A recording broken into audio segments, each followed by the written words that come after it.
And All right, everything's recording. all right, we're gonna start after I clap. All right. Hey everybody, welcome back to another edition of Tawanda's Live Request.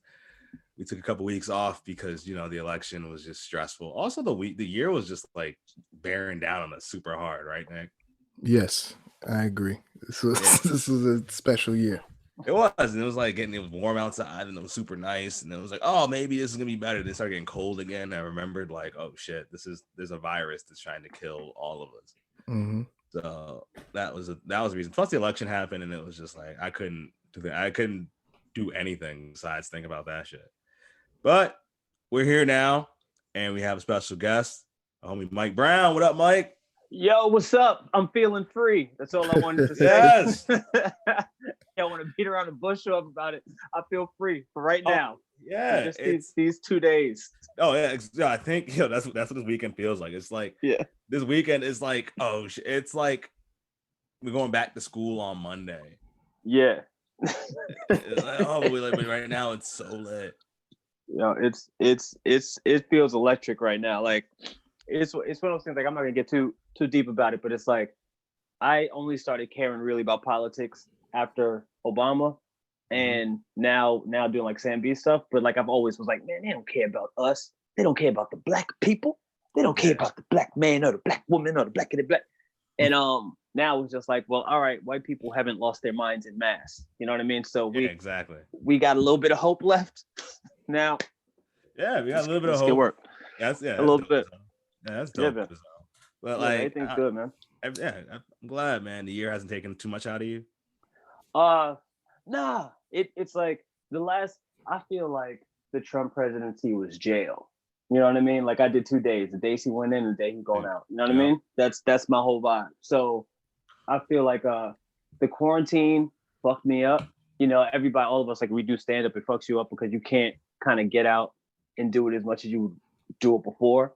And man, I've been like on Twitter more, but not tweeting. I've just been reading more. Yeah, I've been doing the same shit. Why you reading more? Man, because like I kept seeing like all the women I follow, all these black women talk about how black men ain't shit. And I want to just counter all their points, but I'm like, wait a minute, let me really see what they're talking about. So I went on Amazon and I just like bought all these books. I got like a belt, Bell Hooks books. Yeah, I got this other book like about masculinity, this book about like toxicity and pain. I'm just like, all right, let me just read and educate myself because I don't want to come out here being like, all right, if I'm being whack as fuck, we got to change that. Not saying I'm whack as fuck, but you just like, okay, there's work to do. So let me just do that work. So that's been it. Yeah, I feel that. I think that's been like a very common theme that everyone I talk to about like quarantine and stuff like that. Mm-hmm. It feels like everyone's just putting the work back into themselves and putting the energy and focus back into like how they're thinking, what they're thinking about, and it's like it's a time to do less talking. Yeah, I think it's like. And especially for us as stand-ups and stuff, like I thought quarantine would happen, but I'd be tweeting nonstop. But then it's just like you realize when you're a stand-up, you're like, I want to perform this stuff. I want to say this, people in like person and have them react to it instead of being like you say a thing and it's like being analyzed. And sometimes people just question it, or like because the stand-up people don't really question you, so either it's funny or it's not. Yeah, I did. I went through this shit of like I think. Right after Trump got in office, I think the whole vibe of like America started changing about like what was okay to be said and what wasn't okay to be said.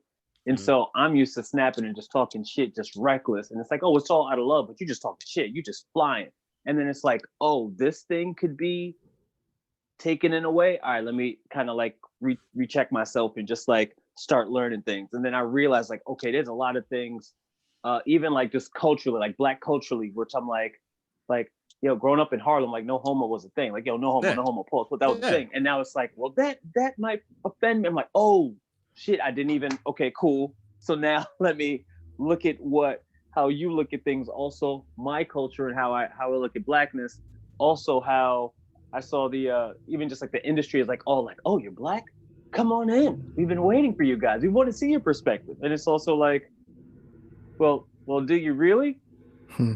Man, you know what I mean? I've just been on some like whole fucking spiritual, comedic, everything awakening of just like looking at how the world is, looking at what happened with Donald Trump in there, and looking to see what happens with Biden there. It's like I'm not like happy. I'm not like on the juice of like, oh, everything's gonna be great. But I'm just like, all right, well, I know that it just feels good that if a dude comes up and shoots up protests or shit, the president's gonna be like, that's okay. That's all. That's all. Yeah. I just want to have some kind of level of stability. Somebody else is like, yo, like you can't do that. That's it. Yeah, that's all. That's all. Exactly. So what you been listening to in this time? All right.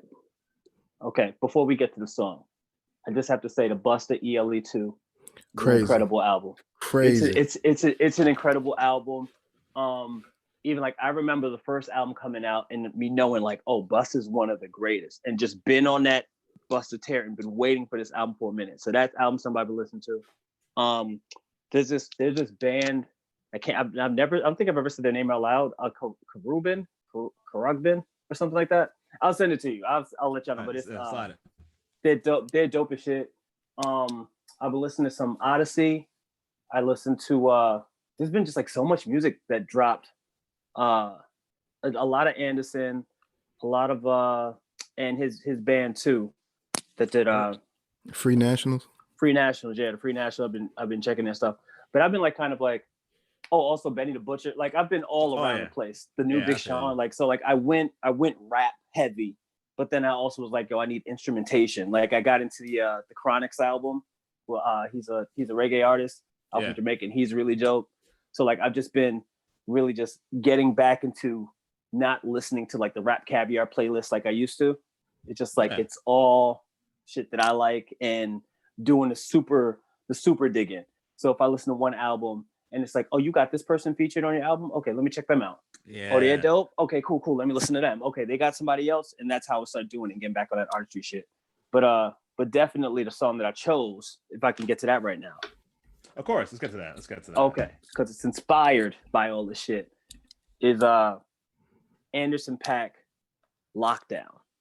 All right, let's play that shit. Let's play that Anderson .Paak Lockdown. Play that shit. Anderson .Paak, famed Modelo spokesperson.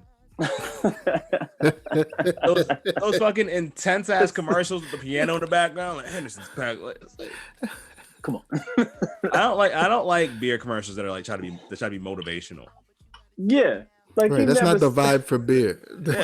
Go out and do it. Energy drink. It's not. It's like you're drinking a beer after a long, hard day. It's not just going to motivate me to be better. No, this is shit you drink after things have gone wrong. I don't know how Dos Equis got that off, when they were doing the most interesting man like a word with Dos Equis. That's the commercial, not like. But it worked because I think it worked because that dude was just like he was like old and like, all right, I'd lived this life and now I'm drinking. It wasn't like I was drinking during, because this Modelo shit's just like, oh, so and so goes to school and he makes tacos in his room, and it's like Modelo, like that's not. They're trying to rebrand because they're trying to rebrand like the super Spanish. Modelo has like a very like it's a very ethnic beer, and it's making like this American. Grit. Oh, that's not. It's hard. It's not with it. It's just like when I think of Modelo, I think of being at an open mic and needing to get one of the drinks. Yeah, that was that's what it's $3.50 instead of $5. Yeah, cool. I'm in. There's nothing that makes me think, yo, I'm so cool right now. I'm getting Modelo. I've never had a chick be like, oh, that's a Modelo. I'm like, yup. Never happened. There's nothing that's been positive for me from a Modelo, other than here's that one drink ticket. Bow. I'm in. I'm inside. Exactly. What's your go-to like? That's a swaggy drink. Like you can bring it out to impress the women. Oh man. All right, I used to do Jack and Ginger Ale. That used to be like a little mixture. Be like, okay, it's cool, but now I've just like grown into my full-on blackness, and I'm just like, give me a whiskey neat. Give me a whiskey neat. Depending on where I'm at, just give me a whiskey. Give me a neat. Put it on the rocks, and but it's kind of I call it the swaggy drink because like if you meet a woman who's like, oh, I drink whiskey, it's like, okay, you're about this life. You're about this life. That's all you need. What's your swaggy drink? My swaggy drink, it depends. Actually, turn on Nick, turn up the music a little bit because this is the baseline is smooth as hell. And I feel like that's what I'm talking about drinks and shit. I feel like it could be classic this motherfucker. So I feel like right now I like to go for like I drink a Paloma. That's my shit.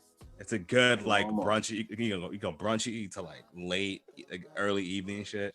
Yeah, I mean it's some tequila, grapefruit juice, a little bit of lime juice in that, and you're smooth. You're moving and grooving.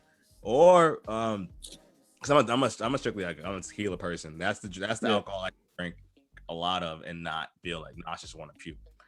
But tequila.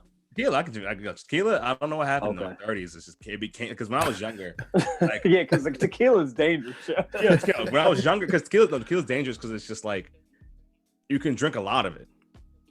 You can like because tequila it has a kick, but it's still like, you can fly through that shit. But fucking now I'm just like okay, I can drink a lot, but I'm like I can drink a lot and still have energy to like move around and like kind of like talk to people and be smooth. I'm not gonna be like the tequila having me fucking tripping because when you're young, I think it's like tequila gives you so much energy and you don't know what you're doing with your life. So now it's like you're wilding the fuck out, but you're an adult now. And once you come into yourself, it's like you can do that same shit you used to do, but you can do it in a better way. Oh yeah, that's why I do the whiskey because the whiskey like keeps it mellow. It's like yo, you can go crazy. Yeah, exactly. If I go too hard, I'll be too happy, too fun. Be like, no, this is just enough. We're gonna coast. We're gonna land the plane.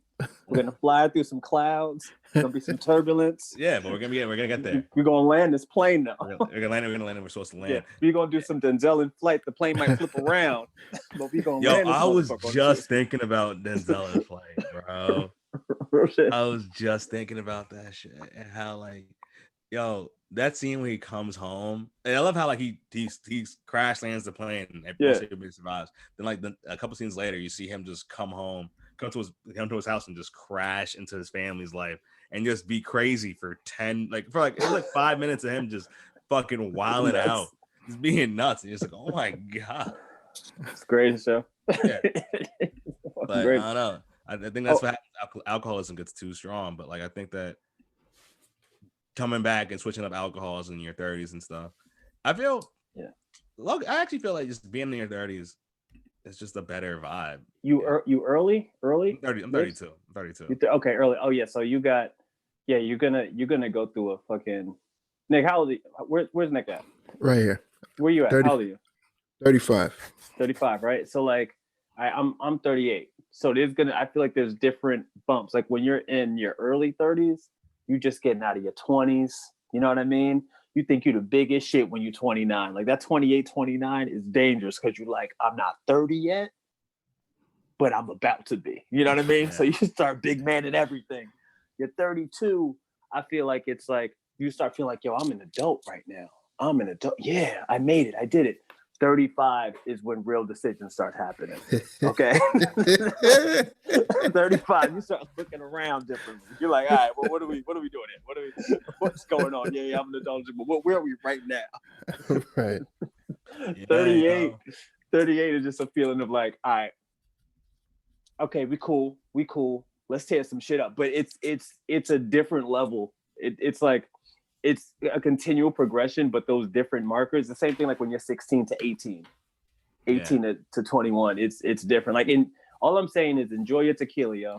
Because I know after my 35th, I was like, no more, no mas. Word. I'm doing it. I'm still doing it. Enjoy that shit, man. But one thing I like about my 30s now too is I like listening to music now. I like listening to artists that are also in their 30s. Because like you don't tell. You can't like feel like especially with rap, for a while, so everyone tries to like hold on to their youth of like, yeah, you know, I'm this young nigga, I'm the kid, whatever. And you hear an artist who's like firmly just confidently in their 30s, you hear them rap or him do whatever. It's better. Like Anderson .Paak, that's why I like him because it's like he has a youthful energy, but he's firmly in his 30s, and it's like it's fine. He's doing like Donny Hathaway, Marvin Gaye shit on one side. And then he like switches over and he's just like doing this rapping. Like he holds his own with Benny and all these. He's like the one of the few artists that is like cohesively holding down soul music for this generation. Oh yeah. You know what I mean? He got. I think he put on that Marvin Gaye beanie and knew fucking He the knew. responsibilities of that. Like you can't sing with a beanie and not be like you gotta hold down a whole With job. great beanie comes great responsibility. Oh, They man, probably got like a beanie. woke Spider-Man, just like in another universe. He just Oh yeah, he could totally be Spider-Man. Nick, just keep playing Anderson .Paak songs like this. Let's play him in the back. yeah. Random with lockdown, right? This is just Yeah. like a random music nerd shit. Yeah, Is of course. I feel like that bass line under it is Yeah. the sample from "Put Your Hands Where My Eyes Can See."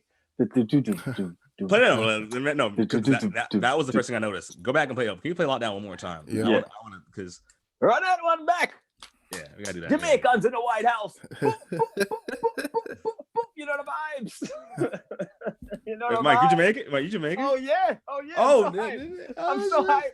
I'm so hyped.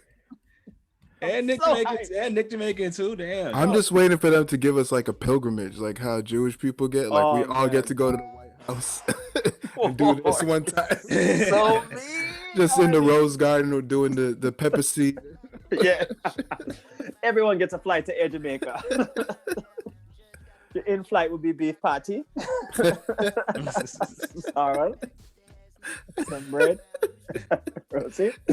Yeah, I'm so hyped. You don't even know. It's like I feel like they snuck Kamala into the office. Like they were like, hey, pick the VP. And then they're like, all right, you don't hear from her. Okay, debates. You don't hear from her. And now it's like, oh, it's all over now. Yeah, they're not ready. She's gonna drop the accent on one of these foreign diplomats. I don't know when it's gonna happen. Mr. Putin, what's wrong with you? Trying to wop him. She's gonna come up to the podium, just be like,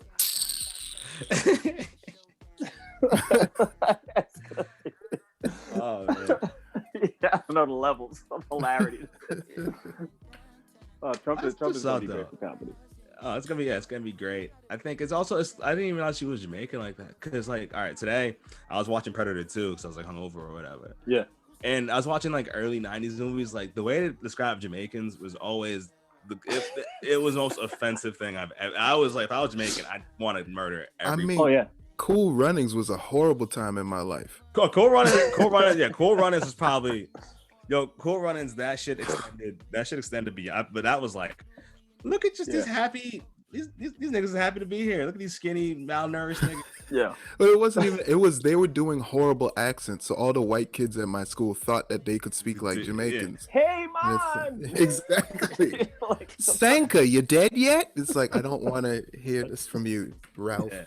It was Cool Runnings. Then it was also like Marked for Death with Steven Seagal. Which I know that might be that. I was like, I watched that shit. I was like, yo, that might be the worst thing for Jamaicans ever, bro. It's like if the movie isn't about Jamaicans, it like explicitly Right. starring black people, the Jamaicans over here haven't seen it. But if you have a black star, I guarantee you every Jamaican in America has seen Belly. We had to. At least once. Right. Yeah. And you see it on the plane coming over. You know what I Or mean? Shotzes. You also Yeah, of course. You know the vibes. because like I don't that's one of my favorite movies, and it's just like I've watched it so many times. I'm just like, yo, this is ass. This movie is not well made. These are not good people. But at the same time, it's just like I feel like I see Jamaica like the way Jamaicans can see it.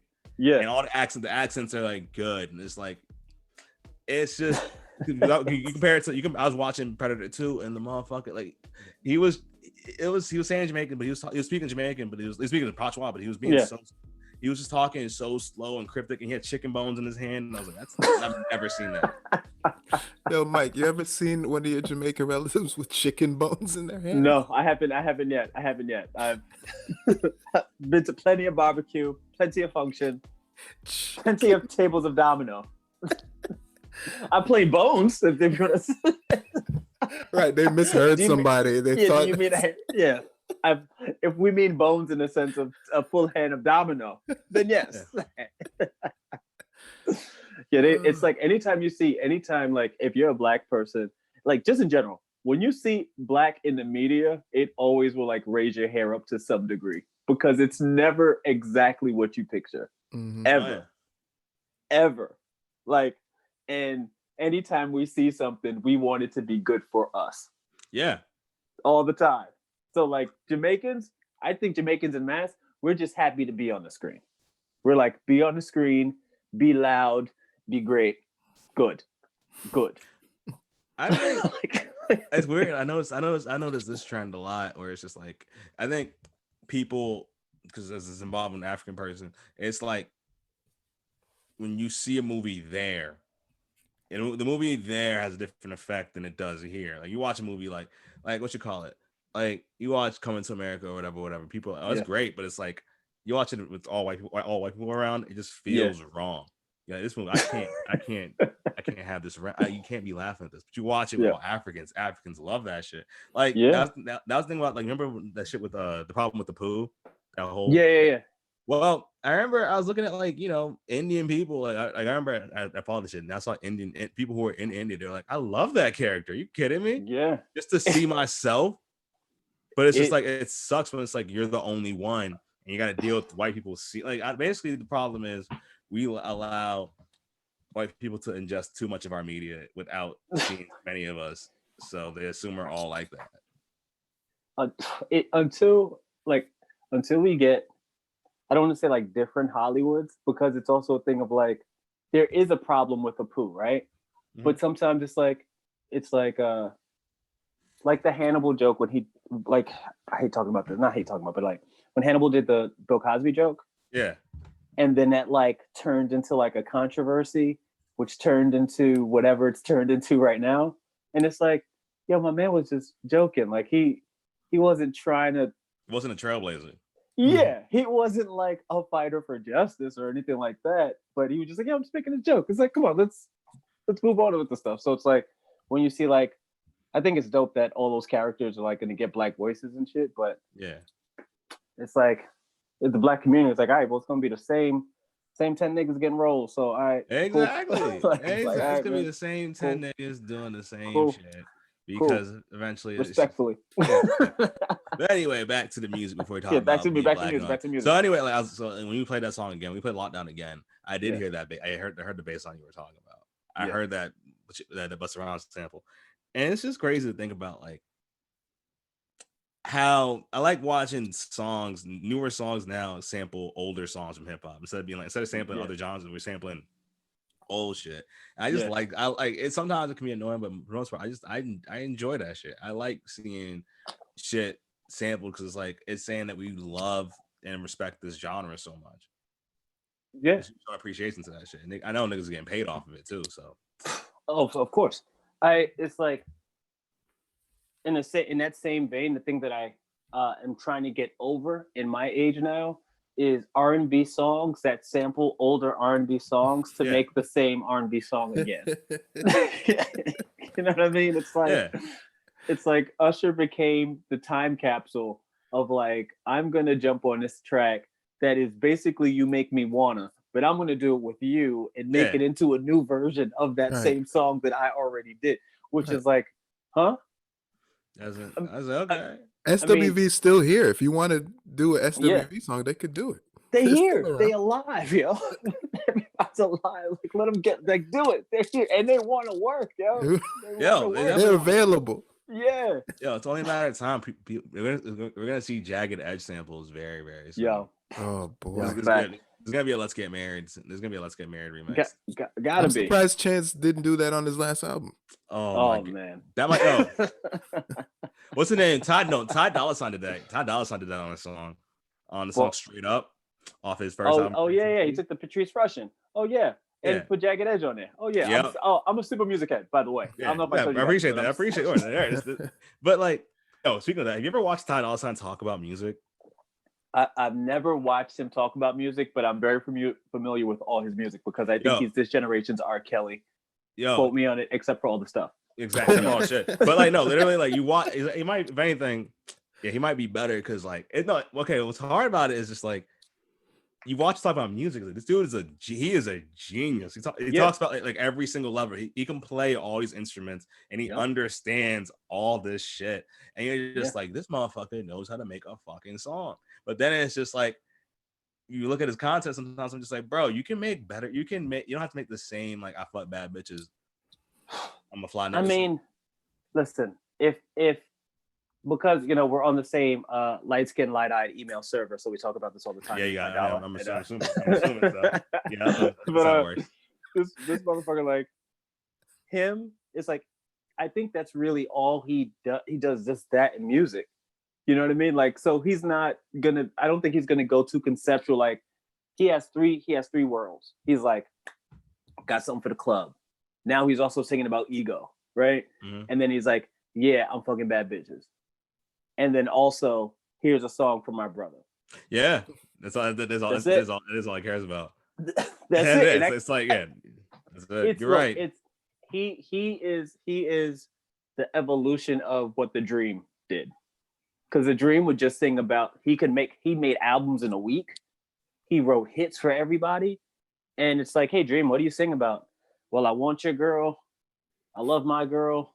Where's my girl going? I need to find another girl. There you go. I think that's the way when you break it down like that, just being like you're successful enough to be like, I can just say that, like, I like to talk about these 3 or 4 things. I mean, listen, I cannot wait till I get successful enough in my comedy career where all my jokes will be like, yeah, so I'm fucking mad bitches. It's like, I fuck my bitches. I'm just fucking all the bad bitches, and and this. And where are the bad bitches? Yeah. Hey, they in the I got a new bad bitch. Yeah, I got a new bad bitch. Also, hey, y'all ever had bad bitches all the time? Non-stop bad bitches. Beautiful jokes, just waxing poetic about bad bitches. Bad bitches. Yeah. But again, no, I would do it like Common. What I would do, I think. Real quick, because so this shit, I would get a beanie when we could come back outside. All I'm doing, I'm just beanie. Coming now, hello, brothers and sisters. Let me tell you about. Nah, fuck that. Let me tell you about bad bitches, my brothers and sisters. Is your pussy woke? If so, I got a song for you. What you're saying you're doing the whole Common thing? Yeah. See, my album's gonna be called Commonality. Okay. Yeah. You see, bad bitches are hard to find, like the remote. Control against out of. I'm with you. Yes. I'm with you. Yes. Just. Thank you. I told you. Music for no reason. Go back to Ty Dolla $ign real quick. I just thought about this shit too. Like, again, that's another artist that's firmly in his 30s who's just like, I like to talk about these things, and that's what I'm gonna do. And I think that's like, and I think about that more like, well, I think like I reflect on it now because I just think about, I don't know how you felt in your 20s, but how y'all felt. It's like did y'all feel like you had to figure out what you liked? So you liked mad shit. Yeah. And it's like it also depends because like for me, I was in New York. I'm from New York, so like I had like a crew here with me the whole time. Yeah. So while I was still trying to figure that out, I was still mobbing outside. You know what I mean? I was still going out every night and doing all these things. So it's like even now with this pandemic time, I'm going through a thing of like, oh, I realized I like so much shit that I never really made time to enjoy and get into. You know what I mean? So I don't know if it's I don't know where it is that time of being 20s, but it's also like, where were you in your 20s? What was your mind on? Were you thinking about comedy like this? Were you in it? You doing stand-up then? Yeah, that's what I'm saying. That's crazy shit, yo. It felt like 20s was like, it felt like I was throwing spaghetti at the wall trying to see what sticks. Just like, all right, do I like this shit? Do I like this shit? Do I want to talk about this? It was like, and then it's like, it kind of just like, all right, no, this is what I'm about. Motherfucker, you're doing comics now. You weren't doing comics before the pandemic. I don't know if you've ever done them before. You might have seen a fucking Boondocks or something and might like subliminal shit. We're like, oh, this is dope, and never thought about it. And then now you start throwing shit in the wall, but it's like it's shit that you're like, oh, I'm inspired artistically to do this shit. Yeah, it's different, yo. It's a different thing, and I feel like that's where the pandemic has low key been like, that's been a silver lining of it, if possible, like just being able to like sit back and think about what you're into, what you want to do, and just giving it a shot. Because fuck it, there's no reason not to.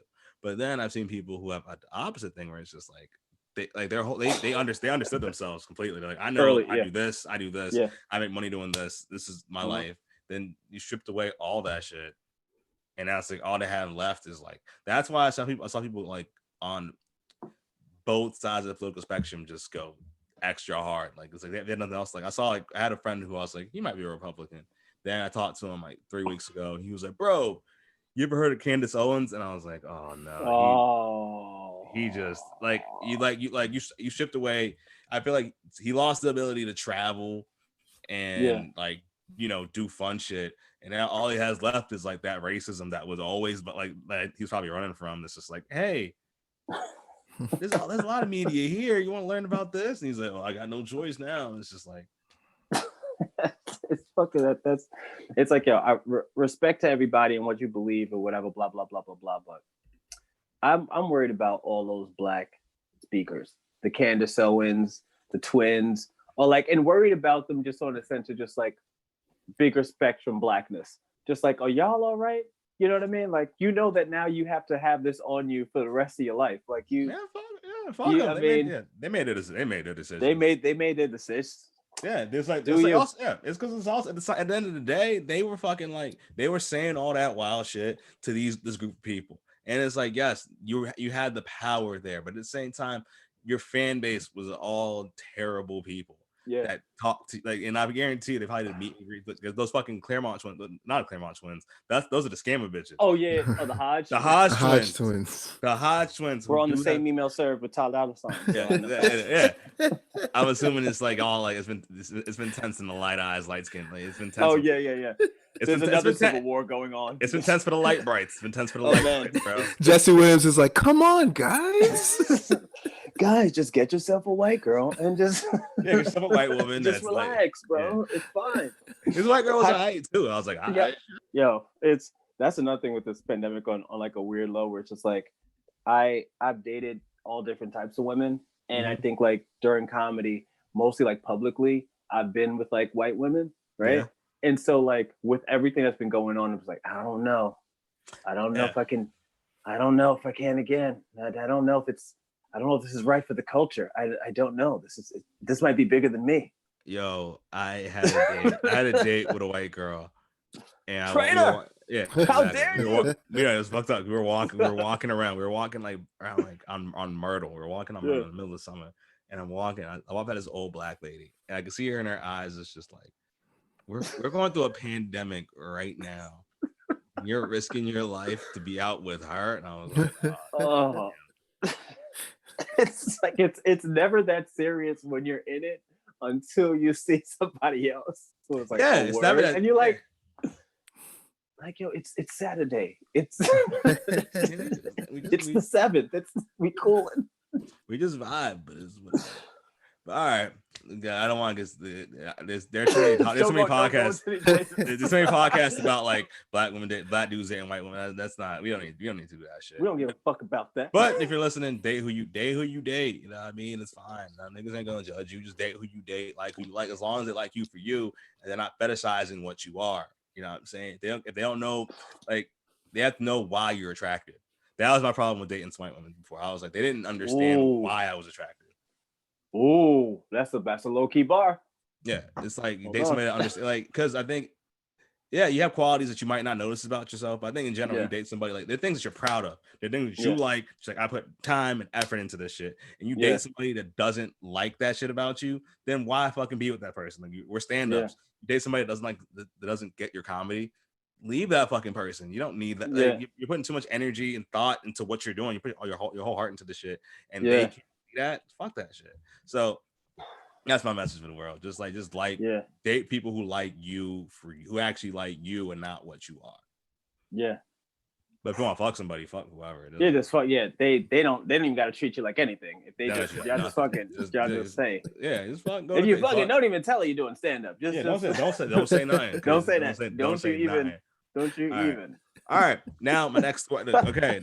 Question for you. This is the musical advice show, and I would like to give you some musical advice. What is going on in your life right now that a song could help? Oh, okay. All right. I'm currently dating this young lady who is she's white, but she's from Canada. So I don't know if that means anything. This means that, I don't know. She didn't vote for Trump. So I can say that. She's not part of the 55%. No, that's more fact. That's good. She's Canadian. Yeah. Tastes like maple syrup and shit. Yeah, little. But because it is like a long distance dating thing. Mm-hmm. Because we're in two different states. So what should I do, advice wise? Like how do I make this situation a better situation? Should we care about this or what? What do you think? Well, first things first, I wanted to just establish dating long distance. It's tough. We all go through it. And dating in the quarantine, right now, dating during a pandemic, like long distance might as well be like I live in Bushwick and she lives in Clinton Hill. It's like it's not even. It's still like it's insurmountable. Like after like it's crazy. But yeah, I think that making it work. That's one of those things that you make work because if you like a person, you're excited about the person, then it's gonna work. I think long distance always it suffers because it's like you're around so many other people that you're like I'm tempted. But now it's like we're locked down. Who are you fucking around? Like it's like you can make that shit work. And I'm thinking about it based off of Anderson Paak said the leader of this new soul movement or whatever, and just like this idea of like rapping, like it's singing but it's rapping with the same like cadences and stuff like that. I had to think about my dude Black, aka Six Lack. Okay. I mean, he dropped an EP called 6 Piece Hot. He has a song called Outside. Okay. And the song Outside, it's pretty cool. But basically, like, what I recommend is that you just find other ways to connect. You know what I mean? We have, like, it sucks to be long distance is a true thing. But at the same time, we have our phones, we have technology, and technology bridges that gap in so many ways you don't even realize. Like, you can text, obviously, but you can call, you can FaceTime, you can play games, you can do the house party shit on Netflix where it's like you just watch a movie at the same time and you discuss the shit. There's mad shit you can do. And I think but the thing that's always important is just like you do that shit, but you build up to be like when we see each other again, just the idea of being together. Because I think long distance, the thing that suffers a lot is like you're doing it because I've been long distance before, where you're just like, all right, you're out here, you're doing a thing, and when you link up, all you do is fuck. That's all you built up is like we're just gonna fuck, and it's like when you do that, you kind of lose the value of what the relationship is. You're more than that. So I think it's like you just build up and you think about plans and shit that you could do, and it's like, all right, we could do this here, we could do this here, we could do like this match that we can do. So I think you just build up optimism. That is really good advice. Yeah, man. Because trust me, we've all been there. It's like you have long distance. Yeah. I've had long distance shit not work out because the reason it didn't work out was because it was like I think I was with that person because of convenience when they were around, and then when they weren't around, I discovered more of myself, and when I discovered more of myself, I was like, this person either doesn't support the growth I'm making or doesn't understand the growth I'm making. So it's just like, what are we doing? But it's like, as we talked about earlier, just being like, we're firmly in our 30s and shit, and we know who we are. We know what we are. We've gone through so many journeys with who we are. So it's like that's not an issue. It's not scary anymore. We can handle that shit. When you're young, 20, insecure about everything, don't know shit, you can be swayed so easily. But now we have these fucking these boundaries now. Got these boundaries and shit. Now we can do shit. Like think about doing like getting super, super high at like 23, 24 and having anxiety. That's scary as hell. Now it's like in my 30s, in your 30s, you're like, oh, I can do that shit, no problem. Or drinking. You're talking about, I drink whiskey straight. Imagine drinking whiskey neat when you were 22. No. You'd be in jail. That's jail. That's jail juice you drink. Yeah, exactly. Because you can't. That's prison punch. You can't have that. You can't handle shit. But now, so you can drink that shit, and now it's like you can tell.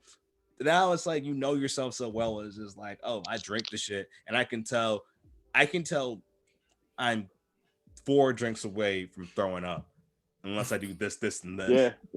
Do that shit. I need to drink 2 glasses of water, eat something, and stop drinking for a minute. Then like that's yourself. So it's like you just take that and understand it, and like just that fact you can like just hold yourself down like that and put it towards whatever you want to build, because building shit is exciting. Building shit is fun. When the motherfucker knows you and actually knows you, and is not, and it's like you can see in their eyes and see when they talk to you that they actually care about what you are and who you are and how you feel, and not just like what you feel like. It's Yeah. great. Bars, that's good. That's some really good advice. Yeah, nice. That's what I got. That's what I got from the song. I got from the song Six Flag. That whole EP is called all right, I'm gonna check it out. The whole EP is great. I like Six Flags music a lot. I think that like was a rapper at first, but then he like bridged into like music. Maybe bridged into R&B. I think he was like a battle rapper, right? I'm not sure. He might have been. I don't know. That's not too much about it. But also, if you're listening out there, on the EP, I recommend listening to ATL Freestyle, the Know My Right song, Lil Baby, Outside we just played, and the song Elephant in the Room, because that song is literally about just like, I will pick my dreams over you every single time, which is amazing. So yeah.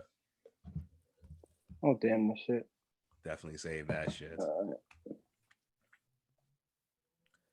This is so random aside. I think I found a video. Yeah, there's a video of your boy Six Slack and Young Thug having a rap battle. What? All right, before the fame. This is before the fame. So we gotta. Can we like? Can you share the screen? We gotta play this video. Yeah, all right, let me. Yeah, Nick, you gotta. If you just go to you can go to YouTube and find it. Also, shout out to Mike for being half of the Super Video Bros. Oh yeah. What's up? Super Video Bros every Saturday from 2 to 4 with me, Dylan Stevenson, and Ariel Lieti. You know we do it. That was the most fun Twitch show ever, bro. Oh my god, it's lit. We trying to like because people don't like videos anymore. Yeah. Yo. Okay. We were talking about pandemic shit. Yeah. So when we did that show live, right? Yeah. So it would be that, but with a room with like 100 people. Yeah. And we're just electricity in a room because we're all like, oh my god, just like going crazy over the videos. Everybody's firing jokes, people drinking. It was a good thing. Thanks for coming and do the Twitch thing. That's like the new version of it. But once we could get back outside, I can't wait to go on the road with it. I cannot wait. It's good. I cannot wait. I feel like I feel like with a projector and like a good outdoor, like a rooftop space and a heat lamp, you can make it do what it do. I just out a drive-in theater. Just we're trying to whatever works. But we trying to get it going. We thought about it like we were talking about the other day, like, oh, we should do it like outside.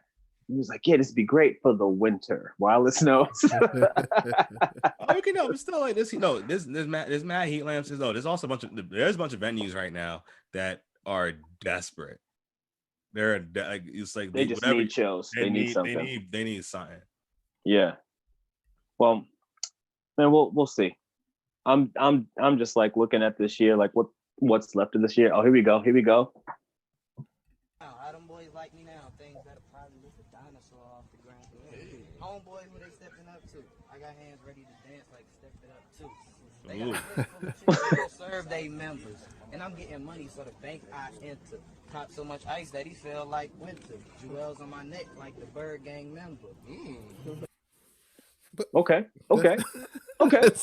20 seconds of bars. There you go. That's all you need. You can rap. You can tell exactly what time period that is by the length of the shirts and the lack of snapbacks. Every hat there is fully sewn up. Hey, those fitted hats is coming back. Snapbacks is about to be out. Fitted hats is coming back. Oh man. Bro. Are they? Yeah, they are. Yeah, it's like buy stocks and lids. I'm about to, bro. Buy stock and lids. I have a big head, and it was just embarrassing how many hats they'd have to take off. Oh, that's the worst. Like, what size? I'm like, I don't want to tell you. Just go to the back. Dog. Whatever's right below 8. Just give me that. I'll say that's a good ass point, bro. We talk about that. We talk about that fashion era of just niggas wearing extra baggy shit, and you're wearing big ass hats and shit. Right. The hats were tailored though. Yeah, but it's like but still just wearing all that shit. And it's just like just the awkwardness of walking into the store as like a teenager and being like, I need that right there. So you meet like they're looking at you like, serious? Like, I remember I went to Lids once and I bought like a hat that had a gang affiliation with it, and I had no idea. And they warned me like 3 times. Oh like, man, are you from Lennox? No. You sure? No. You want the hat? You're not from Lennox? And I was like, yeah. They're like, all right. Did anything happen with that? Yeah, hell yeah! I got what's the if y'all seen that dude on fucking TikTok who just talks about what hats not to wear in LA? It's the press ratio. The press ratio is 10 out of 10. Like if you wear this hat in LA, you're gonna get pressed. You get pressed immediately. What I heard is like what basically I learned is like don't wear a fucking Houston Astros hat in LA. You will get pressed. That's the like worst hat to wear, or like a Boston Red Sox hat because it's blood. The best hat to wear is a black LA. But I wore the Lennox. I wore that fucking St. Louis hat. Nigga took it right off my head, and I was like, damn. They just took it. And I'm just like, shit. But I learned the hard way. Oh man, so that's I why would have died right there. I would have got shot right there. But why? You know. Dog, that's what sucks about being a nigga sometimes. It's like, dog, you have to like. Why though? If you have any ethics or morals, you could die for that shit. Yeah, like that's just what happens. That's what happens. Let me tell you. Like, no, don't take my money. What? Just don't take it. You could. Hey, you stepped on my shoe. Apologize. Like, I'm sorry. No, put it away. You can't even say I'm sorry because you say I'm sorry. Oh, you saw what you sorry? Like da da da. Like this, like that's how you like. Nah, ain't no sorry. Ain't no sorry. Okay, well I'll apologize. I beg your forgiveness. How you want me to phrase it? But come on, beg my pardon. That's why I love. That's why again. That's all of my 30s and shit. Because there've been so many times I've been out. I've seen some hood ass older niggas, and like they might do whatever. And they're like, oh, it's good. I'm sorry. They'll apologize like 3 times because they've seen that shit go left so many times. It's like niggas will apologize. I feel like there's 2 sides where it's like you have like I guess like the gangsters who don't take no shit, and then they turn like 30, 40, like, oh, I can just not take shit from the people in my community. But in general, it's fine. Sorry, my bad. You know, with us, it's always been like, hey, can we just apologize for stuff? Can we just say, oh, sorry? Can I just say sorry? And it's funny, dude. I didn't mean that. I didn't mean that. All right, it's good. I did see a dude. I remember I was on the train a while back, and like I'm standing in the corner, it's like packed and shit. And this dude bumps me with his book bag. He turns to me. He's like, look, dog, I'm sorry. I'm like, all right, bet. And then I see he's with this crew or whatever. And then he bumps into this white dude, and the white dude pushes him the white dude pushes him off. And as the train doors open, and I see as he pushes him off, a fist go flying and hit the white dude. And I was just like, oh my god. I was like, holy shit. Because the nigga apologized to me so sincerely.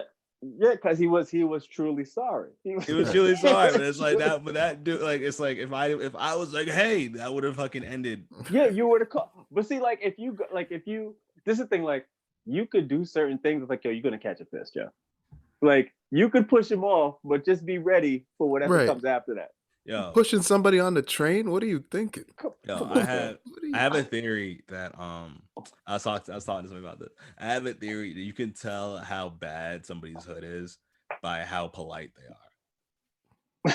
The politest niggas come from the worst hoods. Like the niggas that are like, yo, so like, oh, my fault, my bad. Because they see niggas die over that shit. So they're super polite. So if you go somewhere where niggas are super like, it's like, yo, because shit doesn't happen here.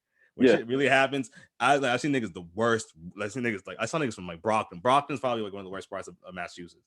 I mean, it's not. It's like shit goes down. But anyway, I remember I had a Brockton homie who'd come over all the time and just be like, yo, hey Tawanda, do you mind if I grab this banana from the fridge? Hey, thank you. Can I get this water? Yo, thank you so much. He was everything's polite. And then my niggas told me like a few years later, like, yeah, he's in jail now. He like burned somebody he like torched somebody with an iron. I was like, wait, what? Like just like niggas can have like hood niggas have great manners because if you don't, you could die over that shit. That's what it is. It's drugs and manners. That's all it is. It's drugs and manners, bro. Exactly. Like, but I would like everybody know there is a code. That's the thing. There is a code. They have their G code, and then when they're around civilians, they're just like, all right, they don't want nothing from you. yeah. Can I get this banana from the fridge, please? Thank you kindly. Exactly. That's it, and they're cool. And the thing was, I had mad bananas. I had a lot of bananas. I was like, he asked, and he said, the way he said thank you was, I was like, what? Damn. So yeah, you know, he had some like real good personality to say like, yo, thank you, because he saw the bananas. He was like, yo, you know, thank you. I don't know if you were hoarding these bananas.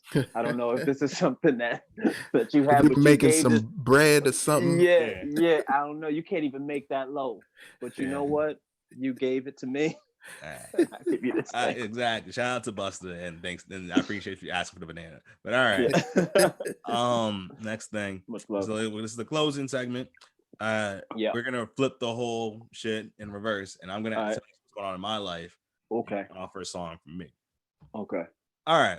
So we talked earlier about the election and how it felt like a dream and shit. Mm-hmm. And I've been noticing lately that like my life has lacked stability. It's been a series of exciting moments. Like I've started drawing that comic that was exciting. Yeah. I got the comic into an art gallery that was exciting.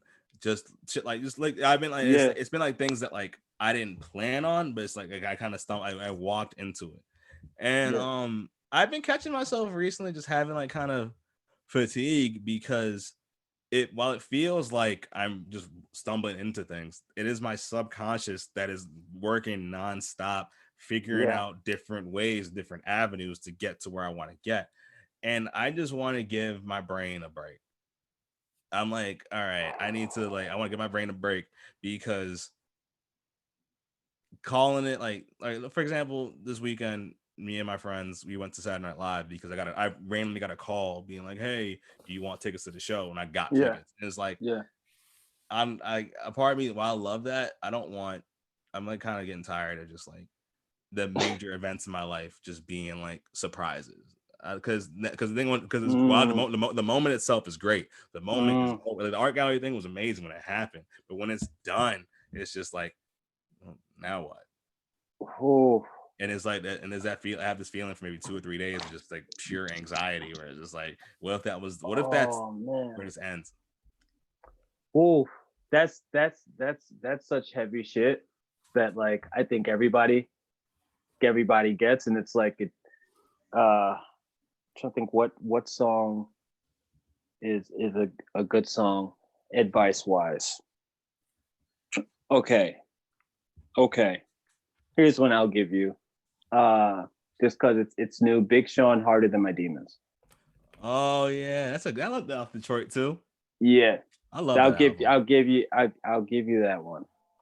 I'll give you that one because I think in general, and especially Sean's whole album, I think really does something of touching on anxieties, touching on all those ideas of like, I want to do these amazing things, and sometimes things happen and they're beyond my control. I think that for how Sean talks about it, I feel that he does the thing of like, he works hard on it and he's not doing it for the benefit or for that special thing. But if you just keep working hard on making these special things, then you are in a way controlling those moments, right? So like the SNL call isn't something that you're like, yo, I'm gonna go to SNL and see Dave do it, right? But your time in comedy and what you've been putting out and all that results in that happening. So you did have something directly influenced in it to make that thing come to fruition. It wasn't a thing you planned on, but also through comedy, you also got into the art gallery and things like that. So the demons are like, that's that feeling of like, fuck, I'm fatigued, there's nothing to look forward to. But it's like, no, there's the thing that you look forward to is yourself. Like, yeah, just keep keep doing you, because you're going to have that thing that's going to try to stop you from doing what you want to do, or making you feel like the things you have are not in your control. But the only thing that is in your control are the things that you can make. So when you feel like, fuck, I can't control anything, well, you can control what you make. Make something. Yeah. You know what I mean? Work harder than the demons telling you not to, you know? I appreciate They'll just that, distract me, man. bro. That's real. That's real. I Real appreciate shit. that, because I agree with that. It's funny. It's funny that you said like the things the work I put in led to calls like that, and Yeah. yeah, I think that, to add upon your point, the work is. I think when you work a lot, when you work hard, the value of the work starts to diminish because you're always doing it. So you forget the progress you're making, especially when Yeah. it's just like, especially because in our career paths and all in this industry, you're not getting consistent affirmation. It's not full of consistent affirmation. Like the laughs are affirmations, but it's just like when you're making projects and stuff like that, you're not getting like an affirm like, oh, congratulations, you made it to the next the next level of comedy. There's none of that. Yeah. There's no promotions. There's no. It's just like No. things kind of just start that things kind of happen. But it's like you can like, it's easy to get to a place where it's just like you've been working for a year and you feel progress, but somebody asks for like a tangible like credit or something like that, and it's like, I don't really have one. I just have like, I've done some shit. Yeah. So I think that's a demon you speak of, and and real quick, you could always put a tangible target up. You could always do that. I mean, I don't subscribe to it, but like, I mean, you can. Like, there's a school of like, when I started, people like, oh yeah, so you got to do JFL, or you got to do this, you got to do a Comedy Central Presents, or you're not doing anything, or if you don't have a Netflix special, you don't do this, and so you start having all these things like, okay, I'm doing this to do these things, but also it's like, if you don't get them, then does it feel like you didn't do anything? And after you do get them, then what happens next? What happens now? So it's just better, I think, to just consistently do your own shit and do your own comedy and get better as a comic, because people see when they see it, but you'll be ready for that time when it comes, and you put in all the work to get to that thing. So it's tangibly, it's like, hey, I'm here, I'm doing it. Yeah, I agree with that. I think that I look at it like this in a very altruistic way. Yeah. Of like beyond just comedy. I think in life in general, you Yeah. get the things you're prepared for, and it's either you get things you're prepared for or things you're not prepared for. And Yeah. like I was thinking about this before. Like, if somebody walked up to me right now, I was like, "Yo, Tawanda, I got a BMW with your name on it, right?" Like that scene and paid in full. Like, it's just like, yo, that's not my style. That's you. He gives him a free car, and I was just like, I was watching. I was like, if that happened to me right now, would that be a good thing? And I was like, no, that'd be the worst thing in the world, because it's like I have nowhere to park it. I also I couldn't afford the insurance. Also, BMWs break down hella easy. So it's just like, and now also I don't have a fucking job, so now I'm just a hot boy in a fucking BMW with nothing. So, and it's also, and people see me in this BMW, it's hard to like tell a girl like, yo, let's meet up and go half on drinks when you're driving a fucking BMW. It's like it's this whole lifestyle that I did not cultivate. Right? So it's like I compare that. So it's like the chances of me enjoying that are very slim. Yeah. And I like to see that as like the same thing with like, accolades or whatever in comedy and whatnot, being like, if I got this thing that I want right now, it would slip through my fingertips. Because it's not because that's how the game works, but it's because like, I'm not prepared for that. Then get prepared, Joe. Yeah, exactly. So take that time to get prepared, man. So definitely, but what you're saying is true, and just like I think these demons, and just going back to the door demons. These demons are like, they're creating desperation. That's like, well, you're not ready, but you got it. If you don't do it now, then it's never gonna happen. So it's like it's pushing you to like do some shit. So basically, I'm trying to be like, my mind's been working overtime, and I think it's just letting the work just be the work. That's the goal. It's not you can do that shit. Yeah, I even like with just with me, like my whole comedy experience and my trajectory and all the things, it's like it's gone in so many different directions. I had like in my first year of comedy, I got like this Comedy Central audition to do for the show The Ruckus. Yeah. And on the bill was I don't know if you guys know Talent, Kareem Green, Jermaine Fowler, Nori Davis. Who else was on there? I think Nathan McIntyre. Like it was like some killers on there. And I'm like 1 year in, and they're like peers and all this shit, but like they've been doing it for a while. Wow. Yeah. And it was like my first audition, and it came late, and I was just happy because I'm like, oh shit, I got an audition, and I go do it, and I wasn't ready for it. You know what I mean? Like in the taped audition, because the auditions were being taped and then sent to Russell, during the audition, like someone's phone rang and had like a personalized mail message or whatever on it. So it was like, can't pick up the phone right now. Some shit. I was like, oh my God. Like, you know what I mean? And I'm like, I didn't know what to do. I'm like, do we start this thing over? Do we start the whole show or whatever? He's like, no, it's taped. You have your minutes and your times, whatever. So like I did my jokes. And it was like just a bomb because I was still in my head about shit. But after all the comments were, they just show love, like, yo, you're funny, you're a great writer, you could do this again, but this was not your time for this. And you just have to know that. You have to know that this wasn't your time. This was your time to do that and for that shit to happen. Exactly. And so you know that next time something like that happens, you know how to finesse that. You know how to trust yourself and trust your jokes and all those things. You know? So I try not to look at tangible stuff too much, even though it's a great thing to have, but it's also like when you have it, it's like, okay, you got it. Now what? You can like it's like, yeah, you can get a Netflix comedy special, but what if nobody watches it? You know, in the industry, you say you can have one, but if nobody it's a comedy, you're like, I want you to watch my shit. If nobody watches it. On the flip side, to bring it back to your common character, like fucking mad bitches, it's like the same way. It's kind of like you can have the dopest chick in your bed sleeping next to you, but it's like if she doesn't text you back, what does that mean? Exactly. Nothing. So, yo, pick your battles, Joe. All right, word. Thank you, Mike, for doing the show. Really appreciate it. Tell everybody where they can find you, what you're on, all that shit. Oh, yeah. Okay, everybody can find me at Yo Mike Brown on Twitter, on Facebook, on Instagram, on all that shit. Yeah, that's it. Just follow me on my socials. I'm popping in here and there because I am just like creating and staying away and reading.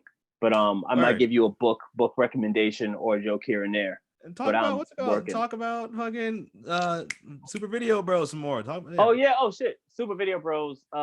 See, because I always say me because I'm like, if you follow me, you're gonna get all that other stuff. But Super Video Bros is a weekly music video show where myself, Dylan Stevenson, Ariel Lieti, we are the Super Video Bros and Sister Dot, and we just watch videos for 2 hours. We have different thematic parts in the music video stream. We have different categories for it.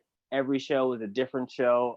The Halloween show, we did all these spooky music videos, including like some of the classics like Thriller and Backstreet Boys, Everybody's Back. But then we went into the whole side of the rock, like of just rock and roll shit that we've never seen before and had a fucking blast. So it's the show basically like watching music videos with your friends. It's like that. Excellent. And also, like, what's that TBS shit? Oh yeah, that's you see where I'm at. You see where I'm at right now. I see exactly where you at. Oh man. All right.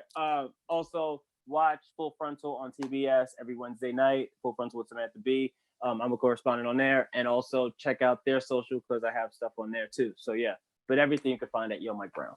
All right, thank you so much. Now, Nick, could you kindly do me a favor and just be like, the Jamaican introducing Kamala Harris? No, the Jamaican giving a tour of the Kamala Harris VP office. All right, step inside, please. Step inside, please. Don't touch anything. This belongs to Miss Harris. That's all we need. They're getting Trump and that H right out the office. Oh my God, that was perfect. The White House. The White House. It's leaving. All right, everybody, thank you for listening. Thank you for everything. Follow the podcast at TLR Pod on Instagram and Twitter. No, we don't have it. Just follow Tawanda on Twitter because I don't really. You don't have to do any social media things for this podcast. I'm not gonna lie. But like, if you like the shit, that's dope. Yeah, I appreciate it. Thank you so much. If you're a girl I dated in the past, I didn't mean anything I said about you. Don't worry. Yeah, yeah. And listen, if you're a girl I'm dating currently, I didn't mean anything. This is cover all the bases. If you're a girl I've dated before, I'm sorry. Yeah, and also, if you're a girl I'm gonna date in the future, I just want to apologize. Yeah, I just want to all right, y'all. Thank you guys so much. Everyone take care. Love you all. Be easy. Bye. And we're done.